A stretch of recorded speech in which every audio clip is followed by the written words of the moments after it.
저는 당시에 이제 대학병원에 전공의 다음으로 하는 1년차였었고 같은 경우에는 의료법에 대해서 강연하는 연자로 초청이 됐었고 외과 학회에서 만났습니다. 한 3, 4주쯤 뒤에 이제 제가 병동 이제 회진 놀러 갔었는데 그 사람이 환자복을 입고 입원을 해 있는 거예요. 입원해 있길래 뭐 병문안 가고 하다 보니까 좀 친해지고 하면서 발전하게 됐습니다. 그 17년도 12월 달에 변호사 자격을 영국에서 이제 취득을 했다. 그리고 홍콩 소속 변호사다.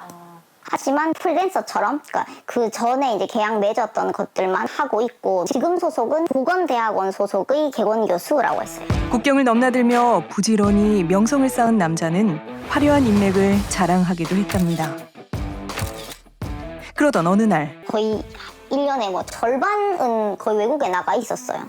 너도 미국 가서 의사하면은 여기서 연봉 뭐 2배는 받을 거고 본인도 외국 베이스로 자문하고 하는 거니까 미국 가서 이제 살자. 그래서 본인 지원까지 해놨나. 만난 지 7개월 만에 두 사람은 연인해서 부부가 됐는데요. 석연치 않은 일이 벌어진 건 그 뒤였습니다. 얘가 제 마음대로 제 마이너스 통장에서 돈을 막 빼간 걸 알게 된 거예요. 말도 안 하고. 제가 그때 정산해보니까 1억 2천 정도. 수진 씨의 돈을 몰래 빼냈었다는 박 씨. 1억여 원을 어디에 썼냐고 물어봤지만 그는 속 시원한 답도 없이 해외로 훌쩍 떠나버렸는데요. 문 좀 열어주세요. 네, 저 얘기 좀 하려고 왔어요. 아버님. 애가 있는데 네, 이래 방을 찾아오는 것도 애가 알지요. 저희 집이에요. 제 집이에요. 들어갈게요. 싫어 이거 하고 내가 지금 물어보고 싶어서 그래요. 확인하고 얘기도 하고 왔어요. 나도 지금 전화가 안 돼. 아, 사실이세요? 혹시 당신들이 어떻게 방법을 하든 간에 우리한테 오지 말고 다른 방법을 하든 간에 찾아주라고요. 찾아가고 이야기를 하시라고요. 미국에서 이상한 거 없었어요, 이모님? 모른다니까. 모르는데 어떡하라고. 어딘데요? 저쪽도 그 제주세입니다. 경찰에 신고하는 시아버지. 이내 조용하던 동네가 떠들썩해집니다. 더 황당한 건 저기 명의가 저요. 뭐 본인인지 본인이 드리는 그렇죠, 네. 건드리는 거 왔다 갔다 하고 아무 지장이 본인 댁이라도 있다는 점령이 있는 사람 우리 사생활이 있거든요. 네, 가겠습니다. 분명 수진 씨 명의의 집에 살고 있으면서도 시댁 식구들은 끝내 다시 문을 열어주지 않았는데요.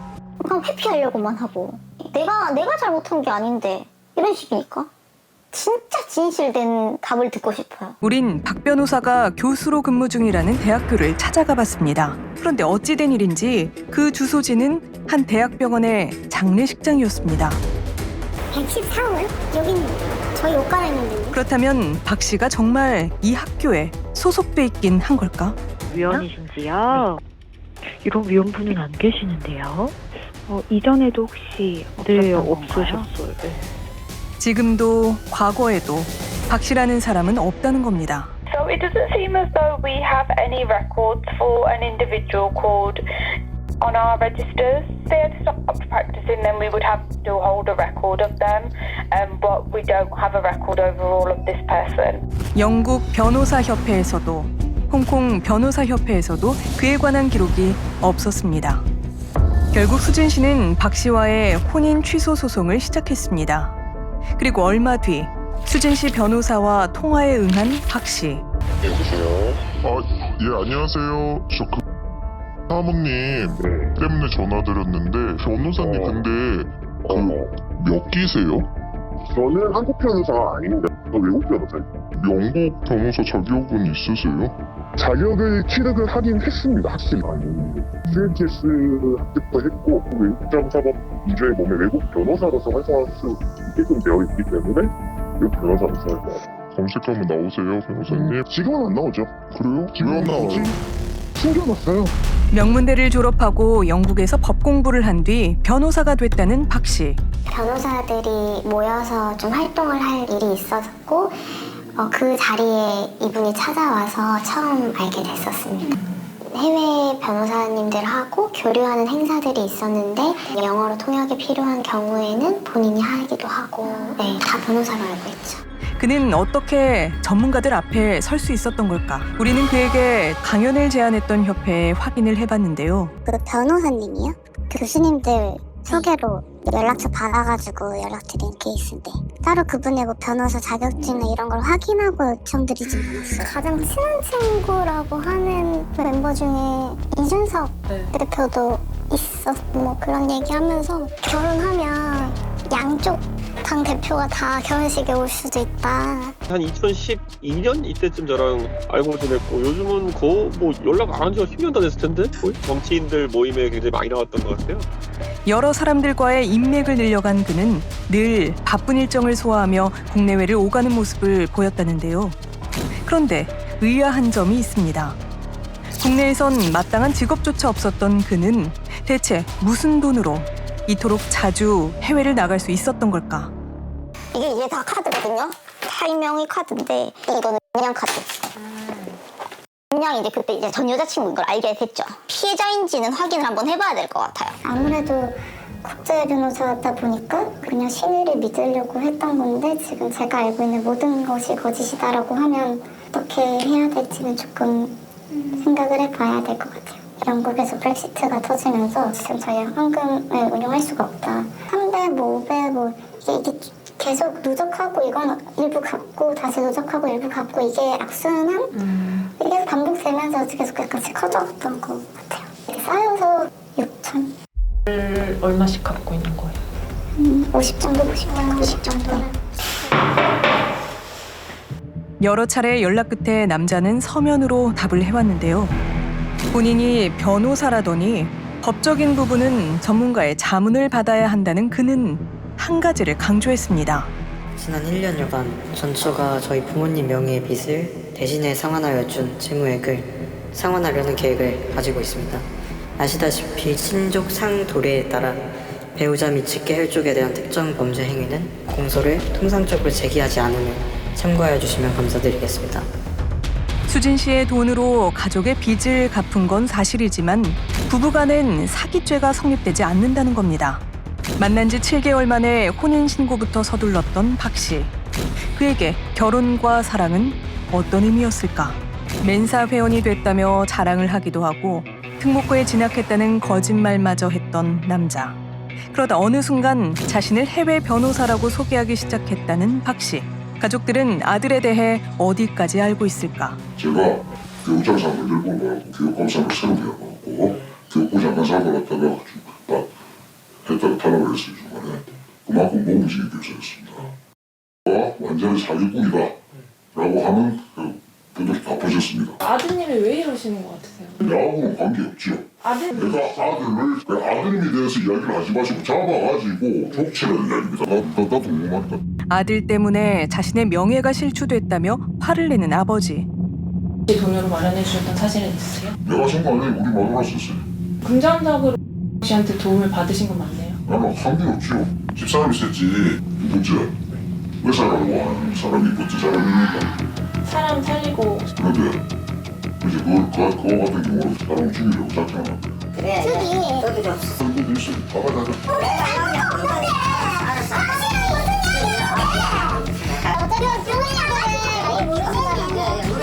가봐. 우리는 몰라요, 나도. 며느리의 돈을 쓴 건 사실이지만 그저 수진 씨가 야속하다는 박 씨의 부모는 아들 박 씨에 관한 질문엔 끝까지 말을 아꼈는데요. 변호사라는 부분 자격을 사칭해서 혼인에 이르고 재산적 이익을 취득했고 형법상의 사기에 해당될 수 있고요. 만약에 가족들이 본인의 아들이 변호사가 아님을 알고 생활비도 지급하고 그다음에 며느리 명의의 집에서 거주하면서 사실상 경제적 이익을 취득한 거거든요. 그렇다면 이 또한 그 남성의 사기에 대한 공동정범이 될 수가 있습니다. 한때 박 씨와의 영원을 약속했던 수진 씨. 진실이 하나는 있겠지 싶어가지고 찾았는데 진실 하나도 없더라고요. 저는 이제 얘가 다 아무것도 아니다, 제로의 상태다라는 걸 아니까 그냥 더 이상 피해자만 안 나오길 바래요. 그런데 얼마 전 추가 질문에 아무 응답이 없던 박 씨에 관한 새로운 소식이 전해졌습니다. 박덕혜이라는 닉네임으로 이제 그분이 계셨던 거죠. 본인이 의사라고 소개도 했고. 한국에서는 의대를 졸업하고 교수로 일하고 있다 이랬어요. 변호사 사칭을 했던 박 씨가 이번엔 의사 행세를 하고 있다는 건데요. 그때 카타르 정보를 공유하던 오픈방이 있었어요. 저희가 오프라인 모임도 막 갖고 했었거든요. 가서 얘기를 하면 진료를 봐주더니 본인이 처방약을 이만큼 받아와서 막 약도 나눠주고 그때는 이런 성분이 있는 이런 약을 먹어야 된다. 진료에서 처방까지 환자가 있는 곳이라면 어디든 등장했다는 닥터 K. 방송이 나간 뒤에도 태연이 해외 원정 경기 관람을 즐긴 그는 우리가 찾던 박 씨였는데요. 당시에 현금이 없다 그랬나? 카드도 지금 당장 쓸 수 없는 상황이라서 대신해주면 보내줄게 이랬던 것 같아요. 의사라는 직업을 가진 사람이 50만 원이었다. 호텔에서 같이 호텔을 썼었어요. 정산을 해줘가지고 계좌이체를 보내줬죠. 알고 보니까 그 방값도 다 달랐더라고요. 부풀려서 받았더라고요. 벌써 수년째 거짓말로 사람들을 속이고 있는 남자. 그는 정말 왜 이러는 걸까? 우린 이번에야말로 박 씨를 꼭 만나보기로 했습니다. 저분 아니에요? 기부스를 한 채 병원을 누비고 있는 남자는 바로 우리가 찾던 박 씨였습니다. 왜 궁금한 이야기 말해주면 안 돼요? 그때 저희한테 갖다 부른다고 해가지고 제가 진짜 나눠서 통 기억이 안 난다는 그에게 우린 궁금한 게 많았는데요. 탁탁행이라는 닉네임 아시죠? 하는 소모임에 대해서 전혀 모르세요? 님이 거기 소속돼 있지 않나요? 병원도 할 수 있고 환자이자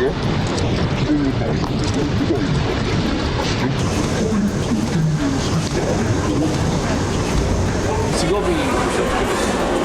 지금 학교에서 일을 하고 있거든요. 네, 개공개로 이 대학병원이 자신의 일터라며 업무 방해를 주장하는 박 씨. 실제로 그는 대학에 이름이 적힌 목걸이를 걸고 있기도 했는데요. 직접 하시고 싶으신 말씀이나 이런 건 전혀 없으신 거예요? 환자분에게 직접 그럼 오늘 이후에 일정이 괜찮으세요? 오늘 할 예정으로 떠나셔야 돼요? 자리에서 떠나버린 박 씨. 그는 정말 이곳에서 일을 하고 있는 게 맞을까? 혹시 라는 분을 아시나요? 처음 라는 교수님이 여기 근무하시나요? 확실히 모르겠는데요. 그 선생님 중에는 이분 이름 모르겠어요. 혹시나 했지만 역시납니다. 박 씨라는 의사는 없다는데요. 게다가 저희한테 입원했다 하는데 입원을 한다던 말도 거짓이었던 남자. 우린 그의 법률 대리인에게 박 씨의 입장을 좀 더 들어보기로 했습니다. 그런데 그분은 변호사분 찾아가라고 하시는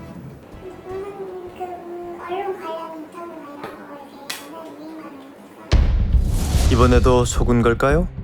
문제는 그가 또 하나의 수상한 행보를 보이기 시작했다는 건데요. 8개월 전 축구 응원 동호회 회원인 정원 씨는 박 씨에게 의미심장한 얘기를 들었다고 합니다. 자기가 뭐 전립선암 환자라고 얘기하면서 치료를 다 받고 아팠었다. 본인의 증상을 관리할 수 있다고 얘기를 하더라고요. 하지만 그 무렵의 남자를 기억하는 수진 씨는 당치도 않은 얘기라는데요. 이제 최소한 2022년도 9월까지는 그 친구는 전립선암 환자가 아닙니다. 전 여친한테는 담낭암이라고 구라쳤어요. 암이라고 하면 동정심이라 그래야 되나? 그런 시선들 있고 하다 보니까 본인이 불리한 상황이 생겼을 때 암을 써먹더라고요. 이 모든 게 수법이랍니다. 그렇다면 그간 박 씨는 어떻게 사람들에게 접근했을까요? 저한테는 코로나 때문에 힘이 없고 그것 때문에 이제 돈이 필요하다. 브렉시트가 되면서 제가 영국 법인이니까 지금 당장에 나가야 되는 카드값이라던가 경비 비용들을 처리를 할 수 없다고 했어요. 의료 파업해서 힘들다. 그러니까 그렇게 알고 있었습니다. 누구보다 발빠르게 정세를 파악해 그럴듯한 변명을 만들고 때론 동정심에 호소하며 신뢰를 얻고 돈을 갈취한 박 씨. 이 사람의 표면적인 직업은 변호사, 의사지만 자기가 하고 있는 것은 사기꾼이에요. 사기를 하기 위해서는 남들에게 과대 포장을 해서 남들로 하여금 그 신뢰를 획득해야만 본인이 추구하고 있는 그 사기의 목적이 달성이 되는 거죠. 이 사람이 지금 이제 다시 뭔가를 하려고 하는 그런 입장이기 때문에 확실하게 이번 기회에 이제 끊어줘야 되고 추가적인 그 피해자가 없어야 되고요. 줄 수 있는 최대한 엄벌을 줘서 사회하고 격리를 시키는 거죠. 피해를 당했다고 한 고소 내용에 대해서는 아주 심도 있게 조사 중에 있습니다. 조만간 결과가 나오지 않을까 그렇게 생각합니다. 그렇다면 박 씨는 이제 어떤 처벌을 받게 될까? 본인이 의사라고 행위를 하고 돈을 빌렸다라고 하면 그거는 일반적으로 형법상 사기죄에 해당된다고 보여지고요. 그러니까 의사가 아닌 사람이 의사인 것처럼 하면서 진료행위를 하는 게 무면 의료행위인 거거든요. 의료법에 의해서 3년 이하의 징역 또는 3천만 원 이하의 벌금에 처해질 수 있습니다. 혼인 취소 판결로 수진 씨와 박 씨와의 결혼은 없던 일이 됐습니다. 연락 한번 한 차례 온 적이 없고요. 재판에 저는 한 차례 출석을 했는데 일단 그 자리에도 대리인만 왔고 만신창이가 된 텅 빈 집만 있더라고요. 연락 없어요. 어떤 사과의 말도 없이 그저 잠적했던 남자. 최근 그의 축구 응원 동호회 활동은 잠잠해졌습니다. 이대로 범행을 멈춘 걸까요? 아니면 또 직업을 바꾼 걸까요? 우리와의 만남에서 남자의 첫 마디는 였는데요. 끝날 때까지 끝난 게 아닙니다. 같은 수법을 반복한다면 당신은 우릴 또 만나게 될 겁니다.